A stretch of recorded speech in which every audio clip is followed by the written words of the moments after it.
Hello guys, good morning. Good morning. Ayan, shoutout sa lahat. And ingat kayo lagi sa araw-araw. Mag-pray kayo lagi. Huwag makakalimot. Ayan, yung mga nawawalan ng pag-asa dyan, huwag ganun. May pag-asa pa rin. Magdasal lang at magkakaroon ka rin ng trabaho dyan. Huwag ka mag-alala. Ayan, pag-usapan natin yung nag-comment dito. Si Ma'am Jian, ayan, pwede daw ba mag-tour sa Macau? Tapos 41 years old na siya. Ayan, pwede naman. Kaso nga lang ngayon sa Macau medyo mapili na eh. Mapili na yung mga yung mga client. Mapili na sila, gusto nila mas bata. So medyo advice ko lang, madam, pwede naman makakapunta ka naman ng Macau. Lusutan mo muna yung lusutan mo muna yung immigration. Gago! Lusutan mo muna immigration dyan sa Pinas. Pag nakalusot ka, goods na yun. Diba? Happy na yan. Magpa-party ka na sa Macau. Ayan, sa ngayon kasi mga client natin, namimili na sila ng mas bata. Mahirapan ka lang talaga, ma'am, maghanap ng trabaho. Kung hinahanap mo cleaner, mahirapan ka. Kasi 41 ka na eh. Pero kung 41 ka, diba, edad mo 41. Pero kung yung mukha mo, tapos yung katawan mo is parang 35 or 30, malakas ka pa kumilos, maliksi ka.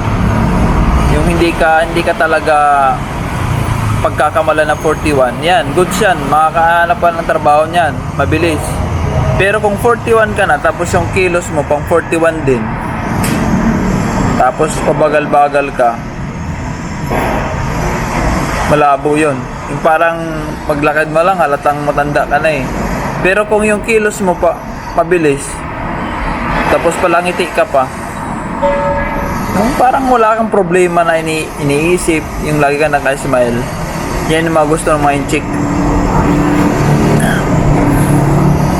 Pwede yan.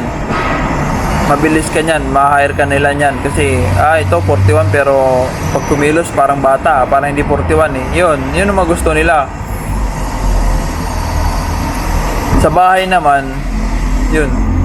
Kung sa bahay ka mag-a-apply, makakahanap ka rin naman sa bahay. Kasi maganda sa babae, sa Macau eh. Kasi kung hindi ka makahanap ng cleaner sa babae, may option ka pa. Pwede ka maghanap sa bahay, magtrabaho sa bahay.